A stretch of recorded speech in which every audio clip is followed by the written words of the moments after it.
دل لگانے کا نماز میں نسخہ کیا ہے؟ جس وقت نیت آپ باندھیں پہلے سوچ لیں کہ اب یہ میری آخری نماز ہے، ہو سکتا ہے کہ دوسری نماز ملے یا نہ ملے۔ یہ حدیث کا دعا ہے، یہ حدیث میں 9 سیکنڈ کا جو آواز ہے حضور صلی اللہ علیہ وسلم کا، 9 سیکنڈ کا آواز، اس کے اندر ہے یہ نسخہ۔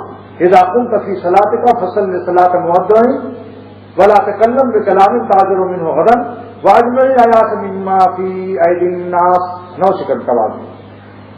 جب نماز پڑھو تو اپنی آخری، حضور فرماتے ہیں صلی اللہ علیہ وسلم، نماز پڑھو تو اس کو آخری نماز سمجھو، اور جب باتیں کرو کسی سے تو ایسی بات مت کرو کہ بعد میں معافی مانگنی پڑے، سوچ سمجھ کے بات کرو، اور جو لوگوں کے پاس مال و دولت ہے ادھر خیال بھی نہ لے جاؤ، اور جو کچھ اللہ نے تمہیں دیا اس پر قناعت کرو۔ تو جب آپ نیت باندھیں سوچیں میری آخری نماز ہے، ایک بات۔ نمبر 2، ذرا سا سوچ لیں کہ زمین کے نیچے اب ہیں، قبر میں ہیں، اللہ نے اجازت دے دی نماز پڑھنے کے لیے، اللہ تعالیٰ نے اجازت دے دی، اس عالم میں ہے، یہاں ہی نہیں دنیا میں۔ 2 نسخہ ہو گیا۔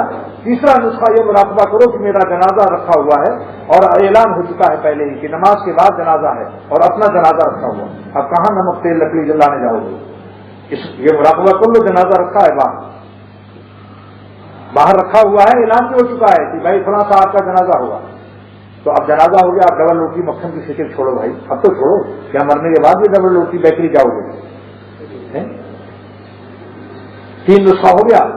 چوتھا نسخہ یہ ہے، چوتھا علاج یہ ہے کہ جتنا الحمد شریف پڑھتے ہیں سورت چھوٹی چھوٹی، اس کے معنی یاد کر لیجیے، بہت جلدی آپ جائیں گے۔ الحمد شریف کے معنی، التحیات کے معنی، درود شریف کے معنی، سبحان ربی العظیم، پاک ہے میرا رب جو عظمت والا، سبحان ربی الاعلیٰ کیا معنی ہے؟ پاک ہے میرا ربا جو بہت بلندی والا اعلیٰ ہے، سبحان ربی الاعلیٰ، میرا رب، اللہ اکبر، میرا لگوایا، ساری دنیا میں عبادت کرا، اللہ نے حکم دیا، کہیں میرا نہیں لگوایا، چلتے پھرتے کیا پڑھاؤ سبحان اللہ، سجدے میں فرمایا یہاں میرا لگا کے کہنا یہ میرا رب، یہاں میرا لگاؤ، سبحان ربی مانے میرا رب پاک ہے، اعلیٰ بہت، سبحان ربی العظیم، رکوع کیا جھک گئے میرے سامنے، اب میرا لگاؤ، ہم تمہارے تم ہمارے ہو چکے، دونوں جانب سے اشارے ہو چکے، کہو سبحان ربی العظیم، سمیع اللہ علیہ، سن لیا اللہ تعالیٰ نے جو ہم نے تعریف کی۔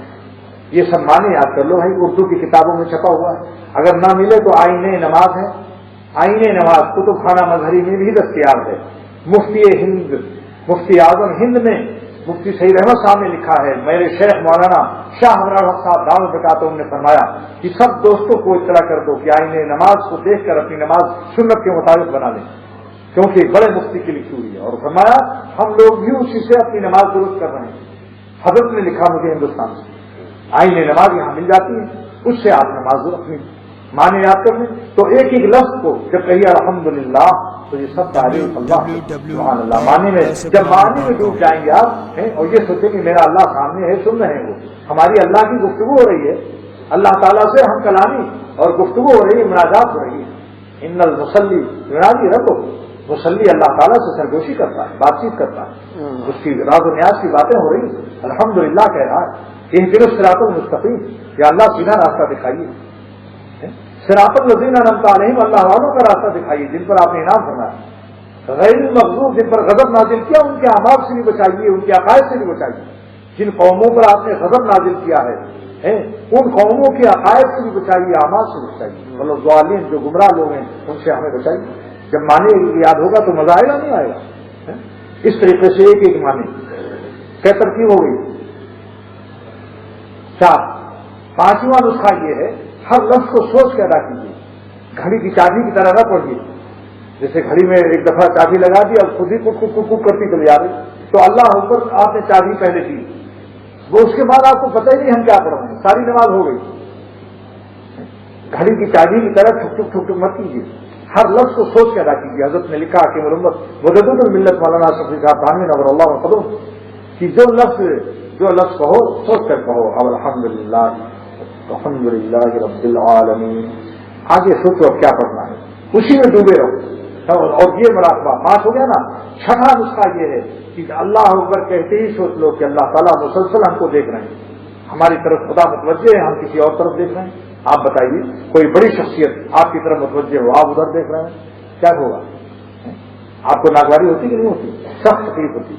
ہم کسی کو کچھ نصیحت کر رہے ہوں اور وہ ادھر دیکھ رہا ہو، وہاں کچھ ادھر دیکھ رہا ہوں، دیکھو اللہ تعالیٰ کے ساتھ یہ مراقبہ کر لیا، اللہ تعالیٰ ہمیں دیکھ رہے ہیں. جب سجدے میں سر رکھو، رکو کرو، سمجھو اللہ کے سامنے جھک گئے، کمر سیدھی کر لیا، انسان ہوتے ہوئے عجیب سے ہو گئے اور سجدہ کر لیا، اتنا مٹا دیا بالکل. اسی نماز سے تو کتنی اسی سجدہ میں کرنے سے شیطان تباہ ہو گیا.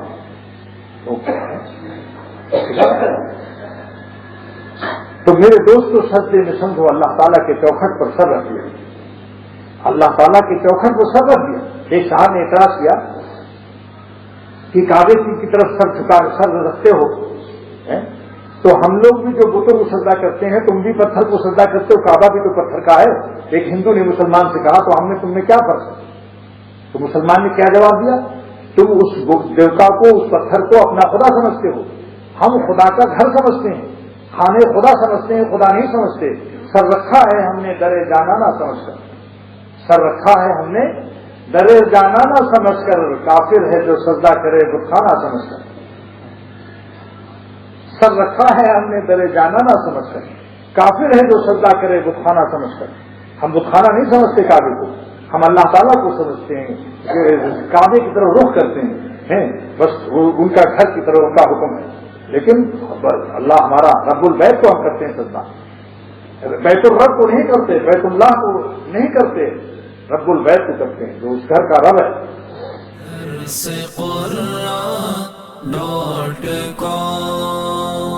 www.darsequran.com